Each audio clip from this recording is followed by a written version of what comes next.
Hello everyone, and welcome to our Twitter space with Bitget. My name is CH, and I'll be your host today. We're going to be talking about the combination of two very disruptive technologies today, which is AI and blockchain. Specifically, the VAIOT project, which is the next generation of AI assistant that is built on the blockchain. The token was listed 4 days ago, and you can now go trade it live on Bitget. Now, before I bring out our guest, I want to let you all know that we do have some questions prepared that we will go through, but we will open it up to our audience later on. So if you do have a question, you can raise your hand later, and I will select a few of you to ask your questions. All right, now, without further ado, I want to bring out our guest today. He is the COO of VAIOT, and I want to give a warm welcome to Powell. Now, you have a very interesting name. Please tell me how to pronounce it, and also tell us about yourself, please. Hello, everyone. I hope that everything is working and you can hear me well. So yes, you did it right. You did it right. So it's Pavel.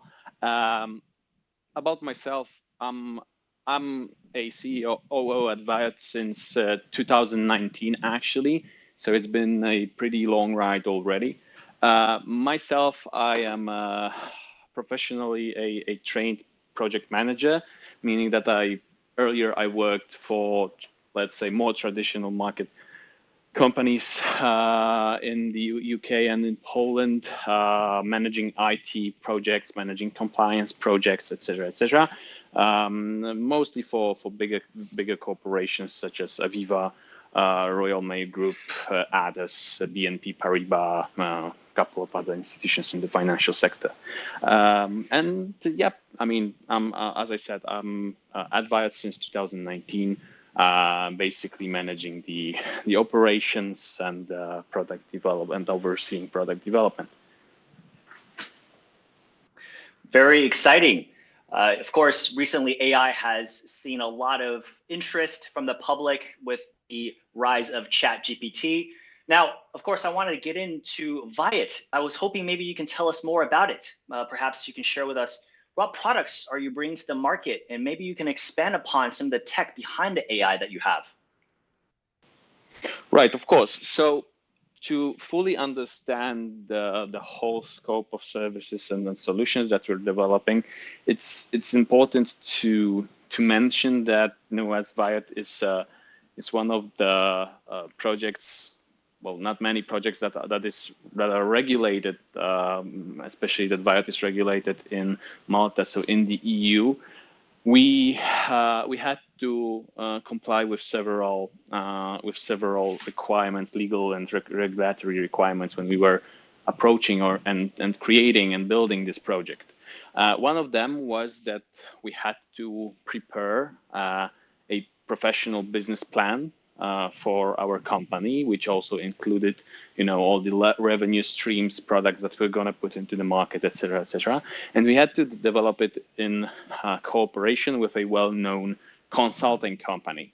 That is one of the regulatory requirements that every project that is regulated in Malta has to go through. And we did this together with Grant Thornton, a very big consulting company, international corporation. And this business plan actually envisaged that VAIOT's products will be grouped around three main business lines. And I'm going to go through those business lines very quickly for you guys to understand what products is VAIOT bringing to the market. It will also be in line with our discussion about the AI tech that's being used.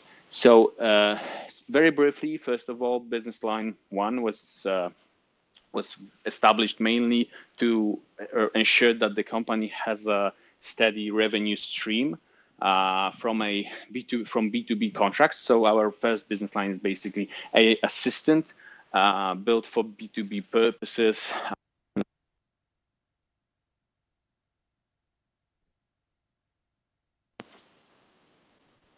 Sorry? I got cut off. Can you hear me, guys? Yes, hello? Yes, yes. Okay. Now we can hear you. Go ahead. Perfect.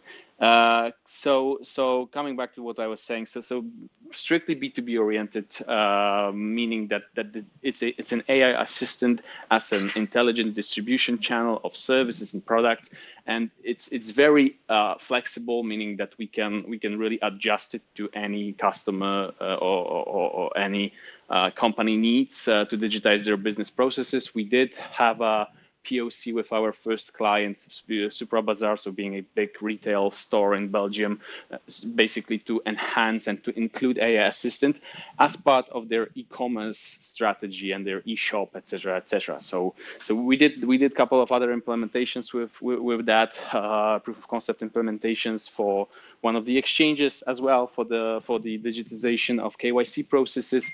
We did this also for one of the entities from public sector in the UK to also present how this solution can be used. Yeah, and this is how it works. This is mainly B2B oriented. And then we have the business line 2, which is the AI aggregator and broker, which is basically an AI assistant that can aggregate different products and services and can offer those products and services based on the recommendation engine, based on the user or customer requirements, etc., etc. We did a beta solution for this particular business line, built on top of the use case of crypto insurance, basically. So in order there to ensure, in order to cover, to protect your assets, you can talk to the AI assistant and get a perfect offer recommended for you based on the AI recommendation engine. And the last one is the business line 3, which is basically the AI legal/contract assistant.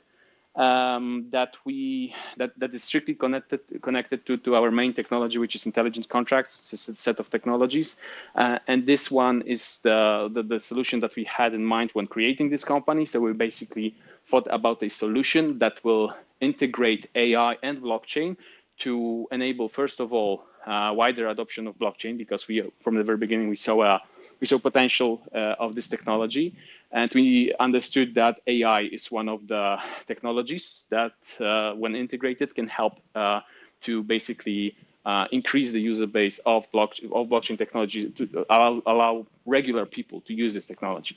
And this solution basically enables people to strike deals, make transactions, prepare contracts that cover those deals, and it prepares both traditional legal contracts that the parties can sign either in a traditional way or digitally, and also their blockchain-based equivalents. So this is more or less what we have in the business plan. It's more or less what we've been following. And in terms of tech, we've been building the business line 1 together with IBM. Our MVP was created together with IBM, which gave us a lot of power and competence from the very beginning, from the very foundation of the company. So we use IBM Watson as well for the assistant creation. We use Microsoft's Lewis for the same purpose. We use OpenAI's GPT-3. We've been building on GPT-3 since early 2022, basically. So before it was trendy, we've been building on top of GPT-3 in order to enhance the assistant's ability to give contextual answers. And we also use some of the AI functionalities from Google, obviously, because those different companies have different, are specialized best in some of the particular AI engines. And we obviously have our own machine learning algorithms that we use for our solutions. Wow, that's very exciting. Now, you mentioned that you were building on GPT-3. I was wondering, are you going to be leveraging GPT-4? I mean, I've heard that technology, when that comes out, is just going to blow everybody's minds. I was curious what's your take on this. So as with any further release of any further technology, there's obviously a plan to leverage it when it's ready, when it's market ready, basically. So for now, I know that our developers prefer to basically stick what's working already. Stick to what's working already. So basically, they are using GPT-3 when we are using GPT-3 for now. But obviously, we are monitoring how the market is changing, how this technology is evolving, and I mean, we'll be using any further iterations of the technology, this technology, or the technology from any other bigger players as it comes out, and then as it's stable, as it's well tested. Yes, definitely. I think that's the right move. I was hoping maybe you can tell us the difference between your AI assistant to other products in the marketplace like Siri and Alexa. Right. Basically, the main difference is that we are focusing on very specific use cases, and we're also adding some specific machine learning algorithms for those specific use cases. Meaning that it's not a general purpose assistant. It's a very matter-oriented assistant. If you look at the AI legal assistant / contract assistant, it basically is using let's say the traditionally understand the AI assistant concept, but due to it being enhanced with some additional algorithms and some additional functionalities created specifically for the purpose of contract creation, created specifically to allow people to make transactions and strike deals, and to, first of all, make this process secure, transparent, verifiable, etc., etc. We have the differentiation here, right? We basically add this special flavor which is required for a specific use case to be dealt with or to be covered by the assistant, right? Something that the traditionally understand Siri, Alexa, or any other of the AI assistants that we all know, they cannot do because they are not ready for that, right? Yeah, definitely. I love that. Okay, so I want to dive into your token because I saw that you guys have, of course, a token which we listed at Bitget a few days ago. I was hoping maybe you can tell me what is the utility and the role of the VIA token in VAIOT's ecosystem. Of course. So VAI was designed from the very beginning having product in mind. So basically, when we've been attempting to create the business plan with Grant Thornton, or when we've been basically founding the company and thinking about the ideas for the product development, we were looking for an additional tool that will allow us to, well, first of all, make those solutions more competitive in the market, and second of all, to help us incentivize users and to help us build user base quicker and basically enhance this process. So the token in our ecosystem is, first of all, a tool to incentivize users to use VAIOT solutions, to incentivize users to come into our solution ecosystem, and to spread this ecosystem around different groups of users, basically. So VAI token, first of all, is used as part of the payback bonus mechanism, which is basically a mechanism to incentivize users by offering them